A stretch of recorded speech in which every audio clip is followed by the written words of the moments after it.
Begitu juga saya terima kasih pada anak-anak saya yang telah mendukung karier bapaknya, tidak merepotkan, tidak pernah aneh-aneh, tidak minta ini, minta itu, tapi anak-anak memilih berkarier sebagai dosen.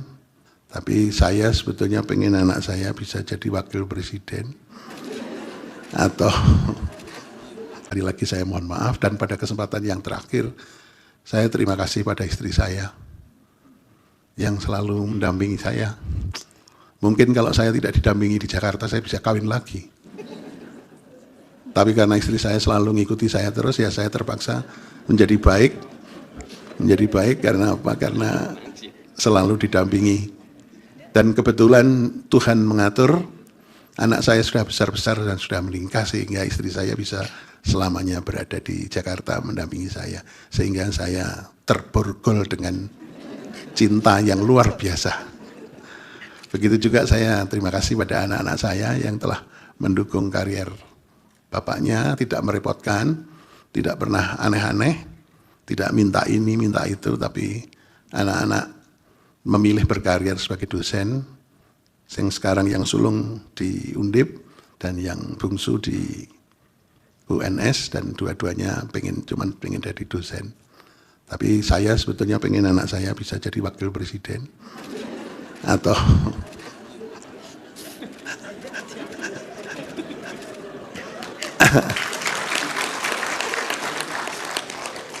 tapi tidak jadi kenyataan itu. Tapi yang lucu, anak saya yang bungsu setelah jadi dosen di UNS, anaknya yang kecil waktu melahirkan itu ada pilihan, bisa melahirkan di Semarang dan bisa melahirkan di Solo.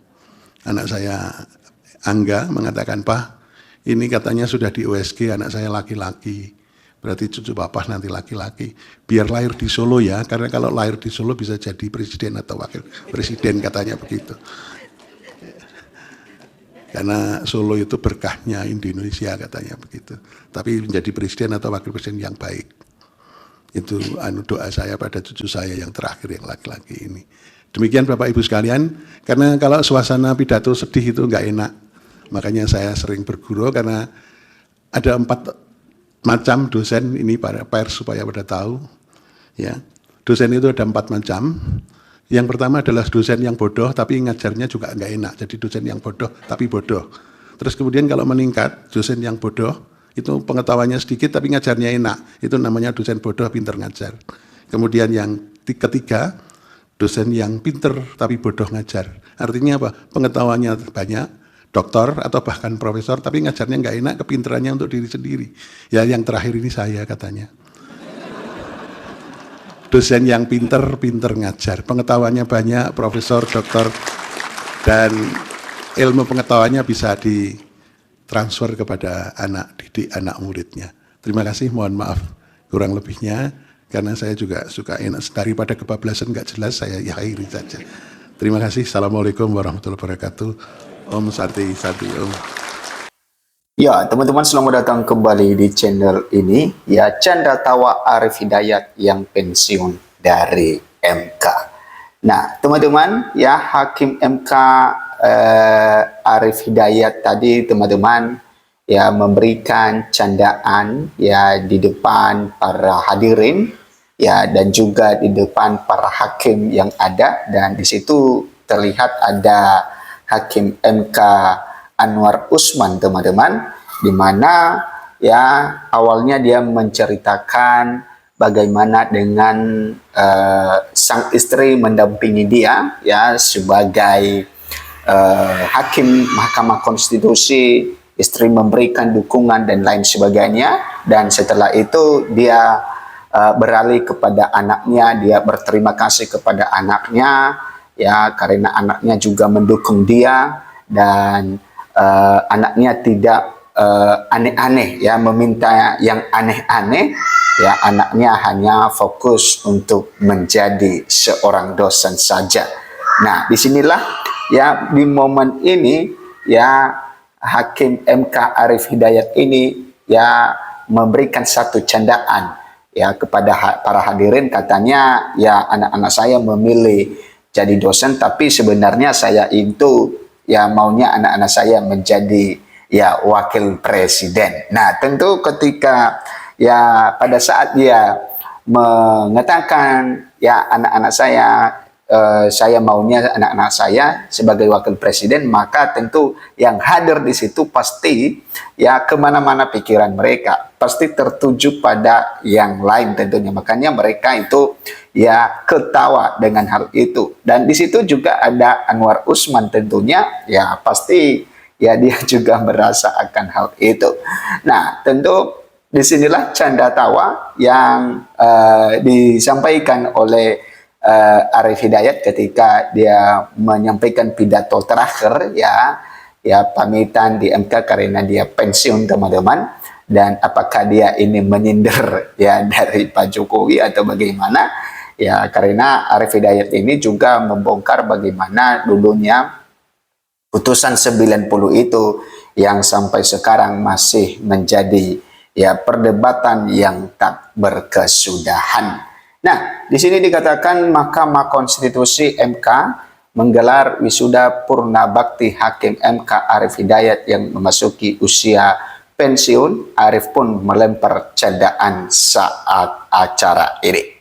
Wisuda purna bakti Hakim Arif Hidayat digelar di ruang sidang pleno Gedung 1 Mahkamah Konstitusi Jakarta Pusat pada hari Rabu 4 Februari 2025. Acara wisuda ini dihadiri 8 hakim MK yaitu Hakim Suhartoyo yang merupakan Ketua Mahkamah Konstitusi sekarang ini, kemudian Saldi Isra, Hakim Eni Nurbaningsih, kemudian Hakim Daniel Yusmik, Pancastaki, kemudian Hakim Guntur Hamzah, kemudian Ridwan Masyur, Arsul Sani, dan Hakim Anwar Usman. Ya, Anwar Usman ini adalah pamannya Gibran yang merupakan mantan ketua KPK.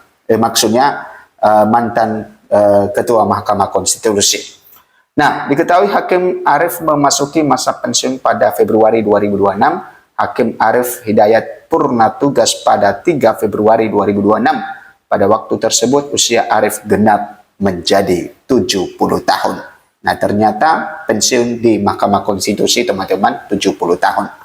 Ketentuan pensiun ini sebagaimana diatur dalam pasal 23 Undang-Undang Nomor 7 Tahun 2020 tentang MK yang mengatur perihal hakim konstitusi diberhentikan dengan hormat, salah satunya karena telah berusia 70 tahun. Dalam pasal 26 Undang-Undang MK yang diperjelas pada pasal 6 ayat 2 Peraturan MK Nomor 4 Tahun 2012, MK wajib memberitahukan lembaga pengusul paling lambat 6 bulan sebelum hakim berusia 70 tahun atau berakhir masa jabatannya. Sebagai informasi, Adis Kadir telah ditetapkan sebagai calon hakim MK dalam rapat paripurna pada Selasa 27 Januari. Adis menggantikan Hakim MK Arif Hidayat yang akan segera pensiun. Nah, ternyata pengganti dari Hakim MK Arif Hidayat ini adalah Adis Kadir. Adis Kadir juga telah mundur dari kader Partai Golkar. Selanjutnya Adis Kadir akan dilantik dan membacakan sumpah jabatan sebagai calon hakim MK oleh Presiden, ya tentunya Presiden Prabowo Subianto. Nah, teman-teman, kita lanjut bahwa 13 tahun di MK. Nah, Hakim Arif Hidayat ini ya 13 tahun di Mahkamah Konstitusi. Ketua MK Suhartoyo bersyukur jajaran dan staf MK dapat berkumpul dalam keadaan sehat hari ini. Hari ini Suhartoyo mengatakan Hakim Arif sudah membersamai MK selama 13 tahun. Puji syukur kita panjatkan ya, pagi ini atau siang ini kita bisa bersama di ruang ini dalam keadaan baik dan dalam keadaan sehat, dalam rangka tentunya melepas Yang Mulia Profesor Arif beserta Ibu yang sudah 13 tahun membersamai kita semua, kata Suhartoyo. Suhartoyo mengaku sudah bersama dengan Hakim Arif selama 11 tahun. Nah, ternyata bahwa ya tentu Hakim MK Suhartoyo ini yang merupakan Ketua Mahkamah Konstitusi sekarang menggantikan Anwar Usman, ya dia sudah bersama dengan Hakim Arif Hidayat ini selama 11 tahun. Dia mewakili jajaran hakim dan staf MK meminta maaf kepada Hakim Arif jika ada sesuatu yang tidak berkenan. Tentunya kami, Profesor Arif dan Ibu, kami beserta jajaran Mahkamah Konstitusi, para hakim, Pak Wakil, kemudian Pak Yang Mulia dan Pak Panitera, Pak Sekjen dan jajarannya, juga mohon maaf jika selama ini kami ada hal-hal yang tidak berkenan, ujarnya. Nah, canda ingin anak jadi wapres. Hakim Arif berkelakar ingin anaknya menjadi wakil presiden. Nah, di sini teman-teman, ya, Hakim MK Arif Hidayat ini berkelakar ingin anaknya jadi wakil presiden. Tapi tidak menjadi kenyataan. Mulanya Hakim Arif menyampaikan terima kasih ke istrinya yang selalu mendampingi selama 13 tahun menjadi Hakim MK. Dan kebetulan Tuhan mengatur anak saya sudah besar-besar dan sudah menikah sehingga istri saya bisa selamanya berada di Jakarta mendampingi saya sehingga saya terborgol dengan cinta yang luar biasa, ujar Hakim Arif Hidayat. Nah, Hakim Arif lalu menyampaikan terima kasih kepada anak-anaknya karena telah memberikan dukungan selama ini. Dia mengatakan anak-anaknya memilih karir sebagai dosen di Universitas Diponegoro Undip dan Universitas 11 Maret UNS. Nah, tapi saya sebetulnya pengen anak saya bisa jadi wakil presiden, kelakar Hakim Arif sambil sedikit tertawa. Namun dia mengatakan keinginan itu tidak menjadi kenyataan. Lalu dia menceritakan momen anak bungsunya ingin lahiran di Solo agar kelak bisa menjadi presiden atau wakil presiden. Nah, teman-teman, itulah kelakar-kelakar yang disampaikan oleh Hakim MK Arsul, maksudnya Hakim MK ya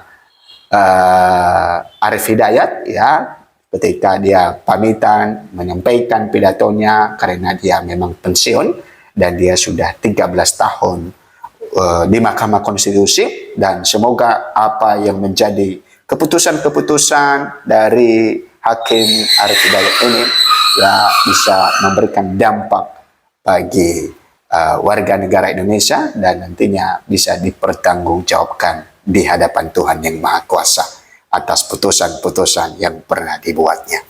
Silakan memberikan komentar Anda. Sampai jumpa di video berikutnya.